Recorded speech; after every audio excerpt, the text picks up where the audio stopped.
know this, right? Cigarettes were once physician-tested and physician-approved. True story. In the 1950s, doctors not only supported smoking, they came out in full force behind smoking in commercials. Time out for many men of medicine usually means just long enough to enjoy a cigarette. And because they know what a pleasure it is to smoke a mild, good-tasting cigarette, they're particular about the brand they choose. In a repeated national survey, doctors in all branches of medicine, doctors in all parts of the country were asked, "What cigarette do you smoke, doctor?"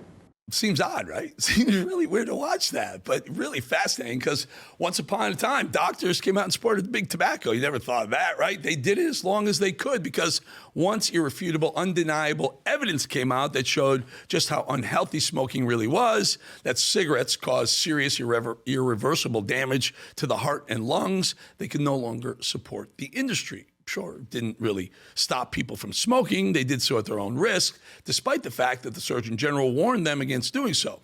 Smoking indoors on flights even, in offices, in building stairwells continued, and then it became more and more controlled by government.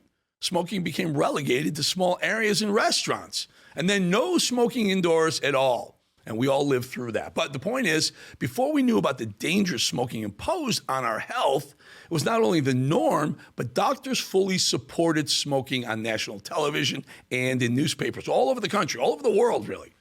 This is the ultimate lesson. The fact is, we don't know, do we? I mean, isn't it the very point of science and medicine to learn as we go? So what happened once, the tobacco industry had no choice but to admit that even though their product wasn't healthy, it was still cool. So you do so at your own risk. Through the 70s, 80s, 90s, 2000s, movies and television shows still depicted smokers left and right. You couldn't be a gangster without a cigarette dangling from your mouth.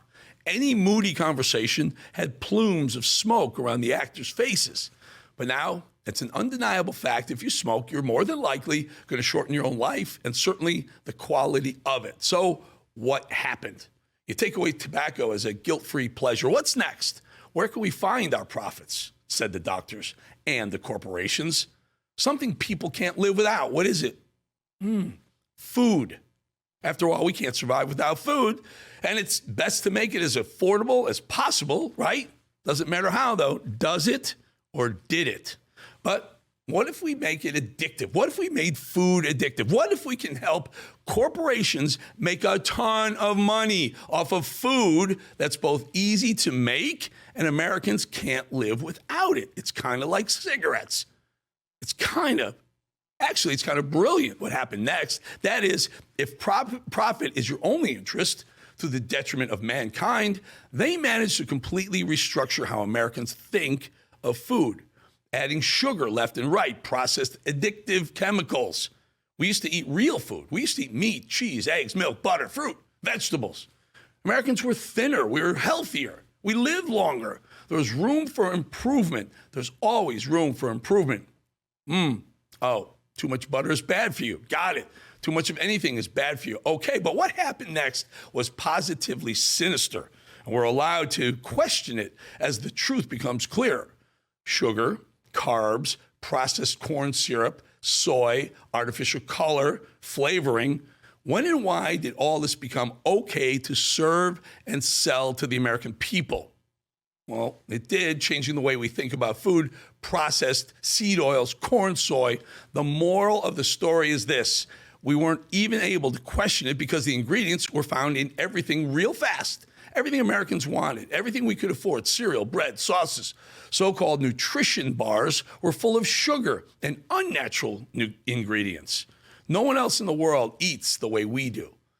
Think about that. No one else in the world eats the way we do. Why isn't it okay to question why we eat the way we eat in America? Why isn't it okay to ask ourselves why the least expensive food available to Americans is riddled, is filled with chemicals and ingredients we don't even fully understand how they affect our bodies? We're getting sicker and sicker. So isn't it okay to ask ourselves why?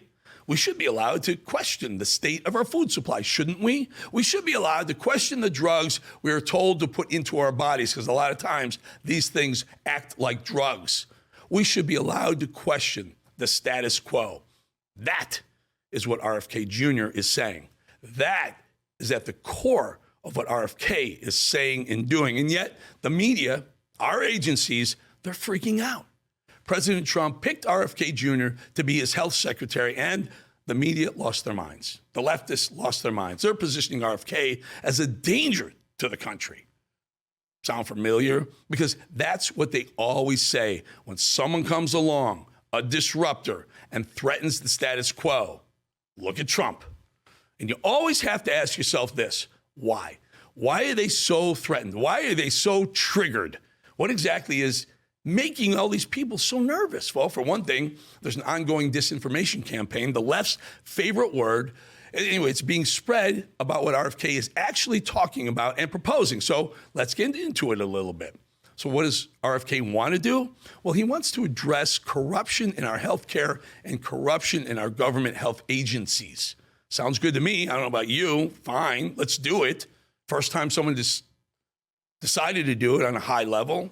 You can just imagine the beads of sweat forming on foreheads right now in anticipation. These people have been unchecked for years. Corruption, bureaucracy. All you have to do is look at how the COVID pandemic was handled. And that's all you need to know. That's all you need to know to understand why we need someone like RFK to look into it.